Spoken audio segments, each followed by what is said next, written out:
My name is David Smith. I'm a retired Coast Guard officer. I was a lieutenant commander in the Coast Guard. I retired with 27 and a half years in the Coast Guard. My major influence for joining the Coast Guard actually goes back quite some time before I actually joined, because I grew up in New England and I was always around water. As I was getting through high school, as I was getting ready to graduate, I realized I wasn't quite ready for college. And so I kind of thought through my options, and I knew I had to register for the selective service, so I did that. But lo and behold, there was a Coast Guard recruiting office in the same building, which is in a post office downtown Providence. And so I go in just exploring, and then I realized that this is really something for me. I was in the Coast Guard for 25 years. I retired back in 2008. I retired as an E8, Senior Chief Petty Officer. Upon retirement, I went to work as a contractor, working down at the Coast Guard Yard where I retired out of. However, when that contract expired, I enrolled in the post 9/11 GI Bill and became a student veteran. You know, my father was in the military. I had uncles that were in the military. I kind of grew up being around it, understanding it a little bit. So my decision to join the military probably wasn't as difficult as it is for somebody whose family never had any military experience. I think the thing that really pushed me over the edge to join the military was getting an education. I just see that the military education environment's very accelerated. It's just very, go, go, go. They'll cram 2 years worth of stuff in a 6-month course, and you're expected to know it. You're just expected to know it and do it. Here at Anne Arundel Community College, the classes are spread out a little bit more. I mean, the training time it's more reasonable. You can get more progression in that longer period of time. So the college environment, it's laid back. Military is demanding. There's no way around it.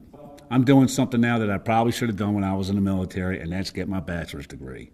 I see the post 9/11 GI Bill as my second chance to do that, so I'm taking full advantage of it.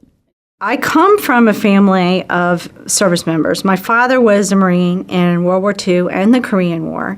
And so as a child, I always heard about, Dad being in the Marine Corps, and he always still had the Marine bearing, and the haircut looked just like a Marine, and, he was thrilled when I brought my husband home. I met my husband, Mike, back in 1985, and I brought him home. And I'd been dating a Navy guy before, but my dad was like, "This is a Marine. You better hang on to him."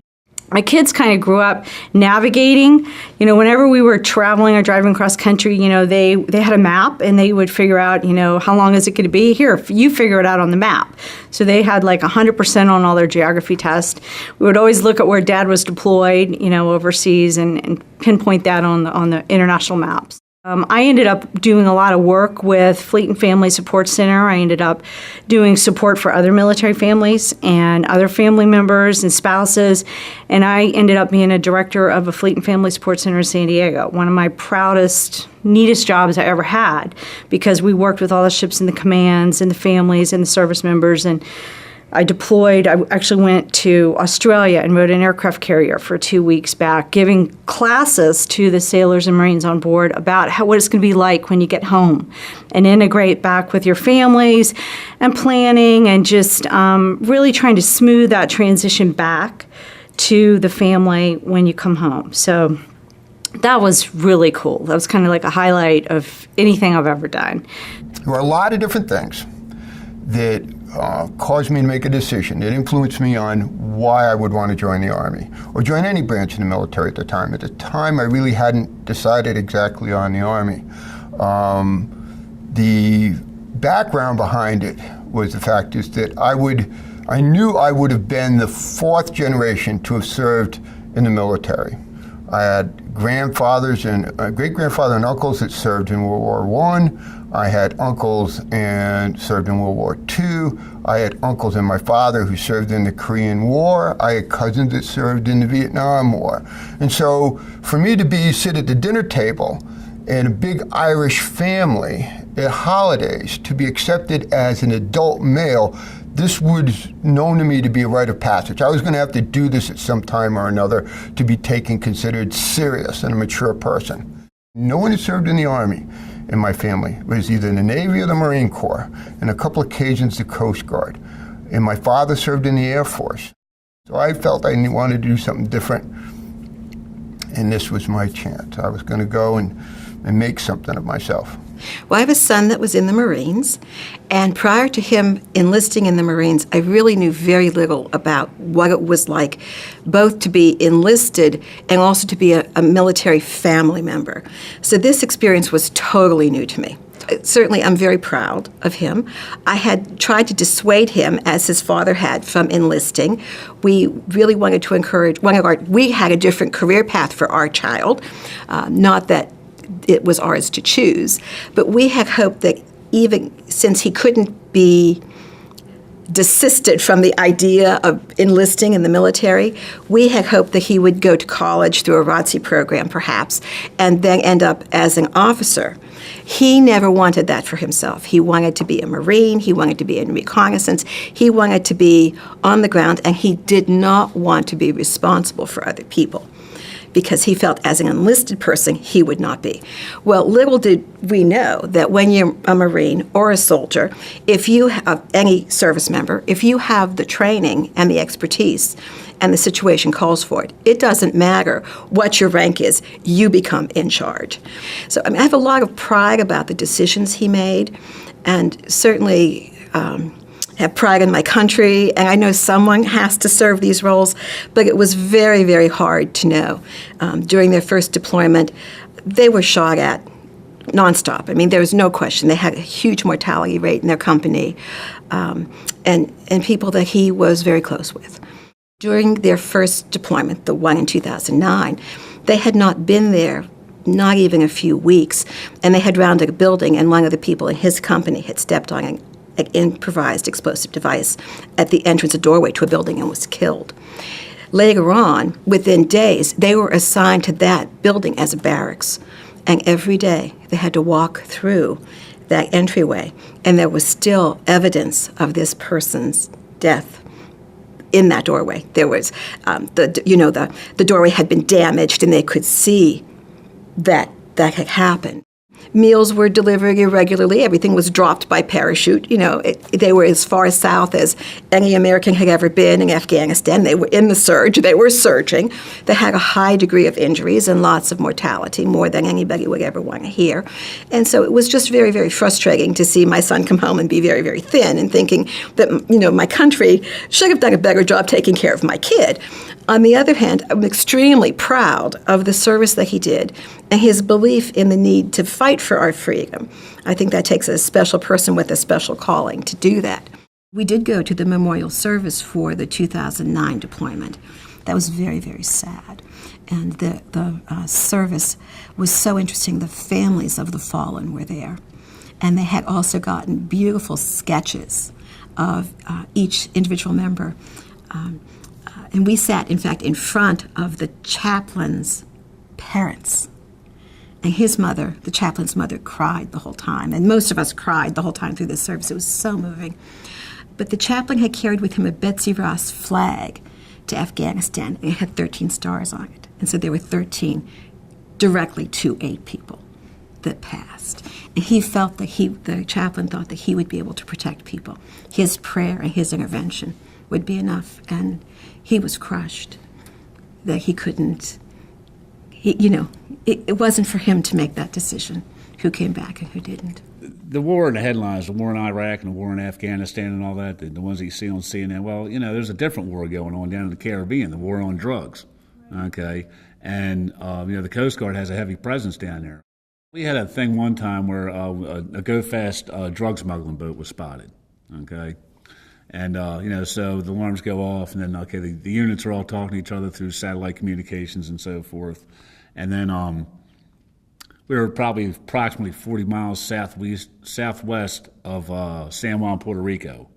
And as we were coming up from the south, another Coast Guard unit was coming down from the north, and then we had units coming in from all different directions until finally we had them surrounded. And as we got them within visual range of them, I noticed there was a big orange burst and a big cloud of smoke, and then 5 seconds later I heard a big explosion.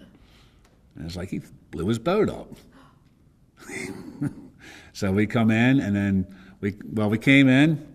We're fishing the crew of that drug smuggling boat onto our boat, and then next thing you know, we're looking around, and bales of marijuana are just popping up everywhere. So we deployed the small boats, and we're gathering it all up, and we put it up on our flight deck, and I think we came up with a total of 2.5 tons of marijuana was confiscated. Went back to San Juan, Puerto Rico. The DEA was waiting for us on the pier, and we fished out 5 people from the ocean there, and they were all in cuffs and in custody. And the DEA came down, they confiscated, came down with a big steak body truck, loaded it up, and off they went. Took it down to the beach, put it in a big old bonfire pile, and burnt it up. It was hard a lot of times because my husband deployed a lot. He was probably the closest thing in the Marine Corps had to a special ops SEAL. He was a force recon, fleet anti-terrorist security team, all the special ops stuff. He was Halo parachute, diving, qualified. He was in all kinds of stuff. He personally closed the embassy in Somalia when we pulled out of Somalia, and they flew out on a Russian plane so they wouldn't get shot down. He was in Haiti. He was in Bahrain during the war. He was Fleet Marine Officer for 5th Fleet, and we spent spent 2 years apart. We were in San Diego at the time, and Mike went to Newport, Rhode Island for a year to Naval War College. We kind of stayed put with the kids. And then the war came after September 11th, and he went to Bahrain for a year. So we ended up spending 2 years apart. What that did is it made me stronger, coping with the things on the home front. Being in the Air Force, it was definitely that is your duty, that's your job first. And I was active duty during the first Gulf War, and yes, I know didn't last that long, but you had to gear up for it. And I was at the Charleston Air Force Base, and we had the C-141s, and they basically are the cargo planes. So every day we had all of our planes, it was like up to 50 or even more, going to Spain. So we had to work 12-hour shifts. So school had to be put on hold for a while. Talk about other duties as assigned. We were basically janitors along with your job. The last 2.5 years that I was in the Air Force, I actually worked at a Navy brig. I was the office manager for the clinical services, so it's the psychologists and psychiatrists working with the prisoners trying to rehabilitate them. So I learned riot control. I qualified on the M16, which is Air Force. I've qualified on the M14, which is Navy, so I actually have a Navy ribbon. In my last assignment, we were working in an area now that's called Kurdistan, and we were working with the Kurdish tribal folks that were up there. And we were doing a lot of different missions.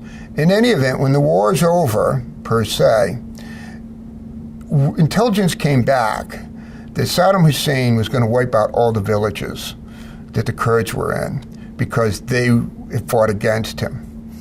And so we were taking these people, almost like Moses, out of the promise, out of Egypt to the promised land, out of there up this mountainside. And I was responsible, me and another guy was responsible, because in a team we split up. There's a 12 people on a team, and you could split up into pairs doing different missions, or you could split up into 2 6-man teams. We had 2 people, we had a particular village, and our job was to evacuate them out of there and get them into safe areas, into refuge. And I remember Stevie Breland. And Stevie Breland is another little guy from Louisiana, little tiny. And I'm tall, so those little people I tend to maybe pay attention, but he's not that big. He was maybe 5'6". And here's Stephen Breland climbing up a mountainside.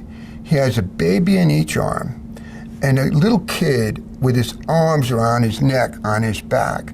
And we're climbing up this mountainside together. And I'm looking down at him at that time. And he's got his weapon hanging from its sling across his neck and stuff. And he's just got this biggest grin on his face. And that he could be doing something like this.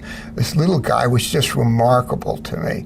And the image is just one of those images that has stayed in my head forever, because people will talk and they'll say, oh, you were in Special Forces, you did all of this killing, etc., and so on.